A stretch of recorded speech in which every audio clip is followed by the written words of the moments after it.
Minecraft is peaceful. I mean, when I watch the game, that's how I feel. And with the addition of these items, Minecraft faces no challenges. But if you are paired on one heart with not being able to respawn, that's almost impossible. But despite these challenges I'm gonna face, I want to survive the next 7 days on one puny heart. Welcome to the world I'll be spending the next 7 days. Day 1 is learning how to optimize my survival on one heart. So I decided to have a teammate. His name is Titan, and though he's not the best himself, it'll do. And truly, I am gonna need him, because every day I have to complete a challenge that gets harder and harder as more time passes. And while I easily completed the first task of Minecraft, which is getting wood, I soon realized two things. Fall damage is an average occurrence. And 2, when night comes, skeletons would spawn. They're the worst because they could shoot me and I wouldn't even know it. And since I was so vulnerable, I made my teammate go grind his gear.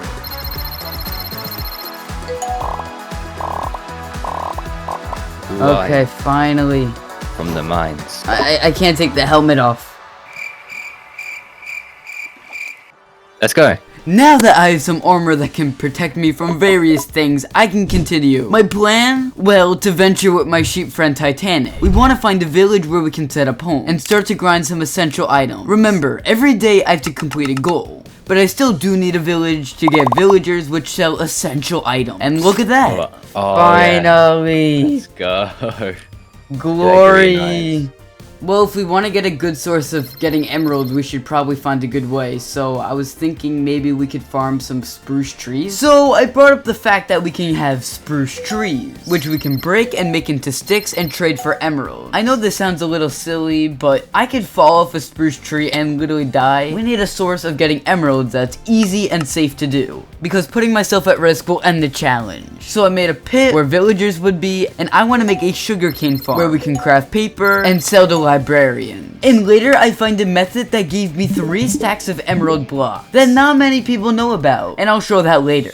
My stick. I can't break anything with my stick, and it says Bro, stop saying that, bro. Bro, Cars 1's better. No. I don't know why I sounded like a rat in that time lapse, but let's get serious. Turning sugarcane into paper and selling it made 57 emeralds in 1 hour. Now we gotta bump it up and use our secret method. Welcome the string duper, a machine that duplicates string. And if we get a buttload of fishermen, which take 20 string for 1 emerald, we're gonna make some big bucks. And this seemed to be highly efficient. Not only did this qualify as being safe, but it was also super efficient. Since we had a lot of string, we can go back and forth and just keep trading. But still, how does grinding emeralds relate to surviving on one heart? Well, you see, my first goal is to optimize my survival on one heart. And emeralds supply me with the items I need to survive, because I could buy items and trade the emeralds for other items. And now that the day's over and I completed the challenges of day 1, I can move to the next day. As I said, every day I have to complete a new challenge, but they get harder and harder. And for day 2, I have to make a fully efficient base. So that means we have to leave this one behind.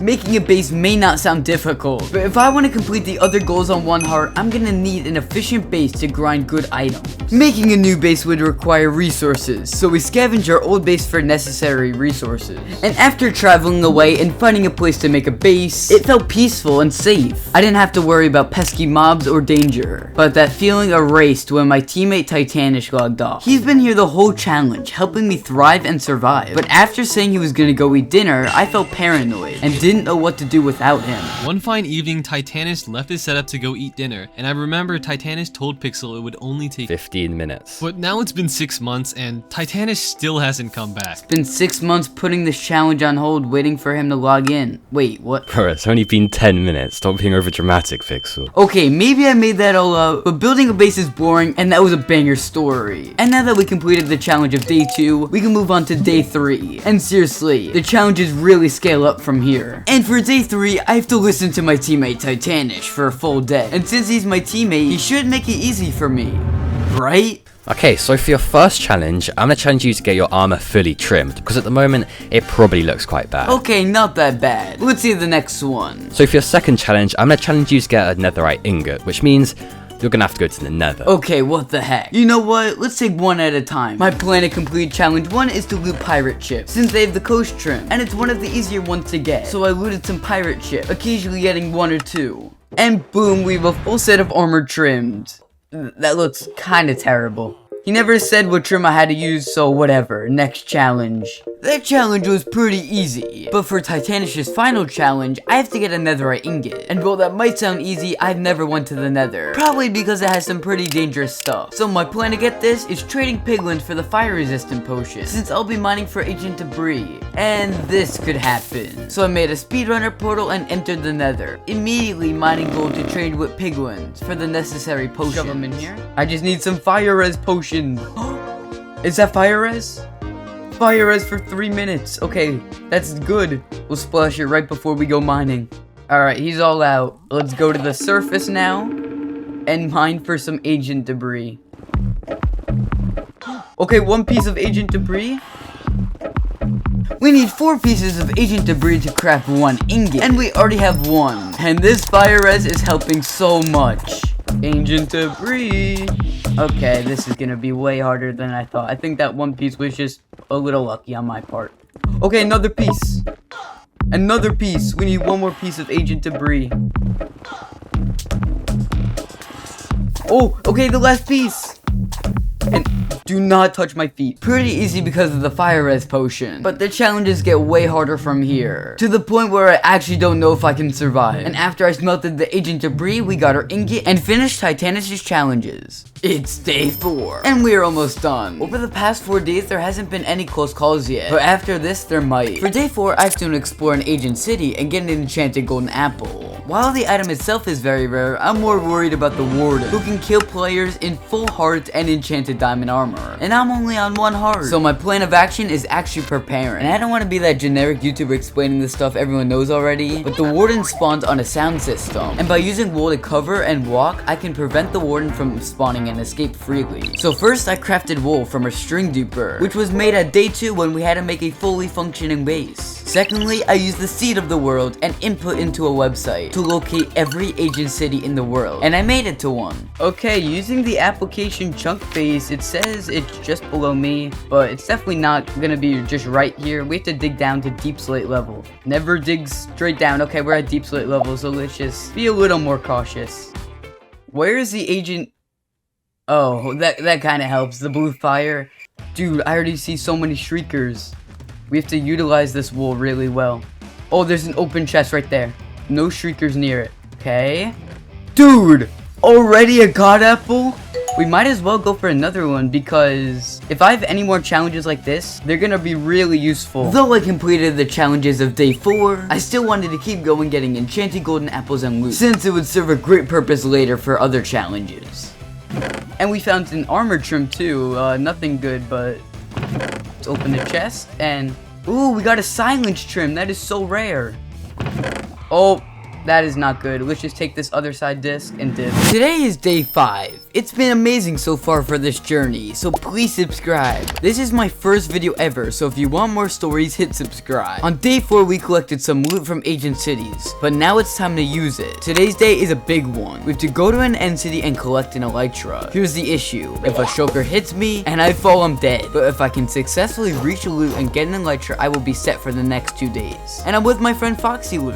Bro, oh my gosh, this is so cinematic. Dude, Foxy, bro, we're straight out of the Batman movie. What? So I located the portal with the seed and entered the end with the assistance of my friend Foxy Loot. As I learned, teamwork is very good for this challenge. And what I hadn't mentioned is 2 players have raided almost every entity in a huge radius. So I'm gonna have to travel very far, which is super dangerous on my part. Oh, what? Bro, looks like you're god bridging. Foxy's god bridging over the void, bro. All was looking good until my teammate tried to play a little prank on me. Unless you break the blocks below my feet, and then. Okay, that's valid, but oh my god. Bro, that was not funny. I had a literal heart attack. Though my teammate is literally supposed to help me, I've reached an end city. But here's the problem. Shulkers. Though they're easy to kill, I may not even see them and they could hit me. And number 2, the end city could be looted and I cannot obtain my elytra, meaning I would have to travel more and risk that. And I'm only on 1 heart, so I'm not really up for that challenge. And let's just not make stupid mistakes. No. Wait, I'm gonna pro over there, Foxy, okay? No, oh, I got the, Dude! Oh my god! I literally fell like 30 blocks. If I didn't eat that gapple, I would have been dead. Oh my god. Okay, final reveal. Please, please, please. Don't check, don't check. Let's go! Elytra! Oh my gosh, boys. We did it! Okay, ready? First time using Elytra, ready? yeah. Let's go! And just like that, we have completed day 5. And now it's day 6, where we have to fight an entire level 3 raid on hard mode. Man, I can't even do one normally on 10 hard. But since we now have an elytra, enchanted golden apples, we can definitely do it. Maybe. So I flew to my friend's base to kit out a bow and receive some items, where I've developed some strategies on how we can do this safely, but it may have backfired. Not good, not good. Oh! I found something I need for the strategy I'll use. Pumpkins may sound like an odd choice of needed item, but I can create iron golems to guard me, because hand-to-hand combat is just a no-no, you wonker. Secondly, I place fences around the base to basically just not let them onto my property. Yeah, this is not my base. And now we actually just have to get Bad Omen, which is not that hard when there's, well, a whole crowd of pilly boys. Now let's go back and start the raid. And let's just eat an enchanted golden apple because I'm gonna need it. Look at the work the iron golems are doing. Boom! Okay, the next level is starting. Raids seem to be easy. The reinforcements such as iron golems were doing their work, and sniping them was just very easy. But later in the raid, evokers came, which dropped totems. But they also spawned vexes, which could fly to me and kill me. And they were a huge problem. Not good, not good. Oh! My totem! And I mean, I could kill these vexes, but if I couldn't find the evoker that was actually spawning them, they would just double and double. And when almost 8 of them just came after me, I had to log out, because I could not do this myself. Even with the items I've received, this was just an impossible task, making me wonder the challenge of day 7 was even possible. So can you help me out? Fine, and none of my villagers should be dead, or you're dead. So here's the thing. I did a raid at Foxy's base, and the pillagers kinda killed his villagers, and I feel terrible for that. And he's gonna help me complete the raid and finish day 6. So I really have to repay this dude. Oh, let's go, we did it. You owe me like 5 hours of work now. So how about if I get you new villagers? Sure, that would be fine. We're gonna do a transition. When I shake the camera, all your villagers will be fixed. Ready? And done! Dude, that took so long. We got all the villagers that he wanted. We got respiration, all the good stuff, you know? And then over here, we got all the general villagers that you need. Okay, overall, we're finished with this. So Foxy, overall, everything's done, yeah. Are you okay what I did now? I think it's fine. I mean, you doubled the villager heads that were here. There were 2, now there's 4. In my opinion. So. Okay, yeah. so thank you for letting me use your stuff, and I'm gonna go prepare for day 7.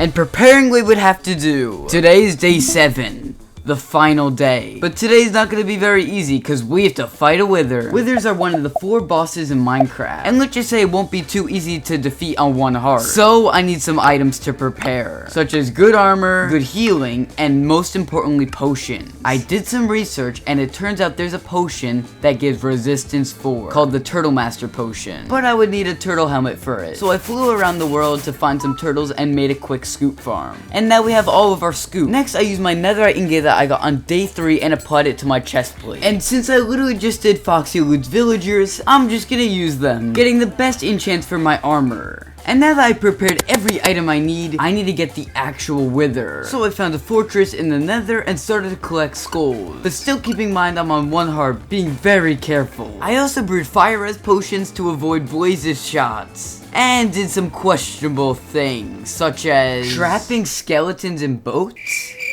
Whatever. I guess looting 3 is good. Oh, second one! My totem. Oh, totem.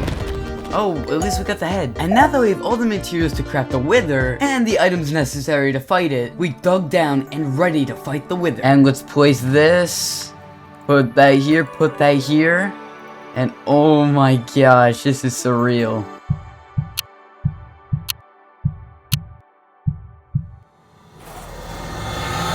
Let's put that here, and the wither spawned.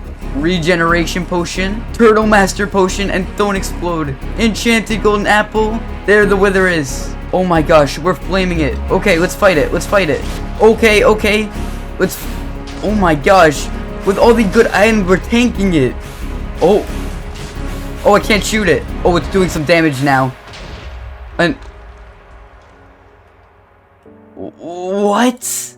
I guess if you prepare like that, I mean, I never thought that was possible, but the 1 hour challenge was made to challenge myself. It's incredible how those few pixels on the screen allowed me to express my feelings and emotion through this video. This may be the end of the chapter, but it's the beginning of an even greater story ahead.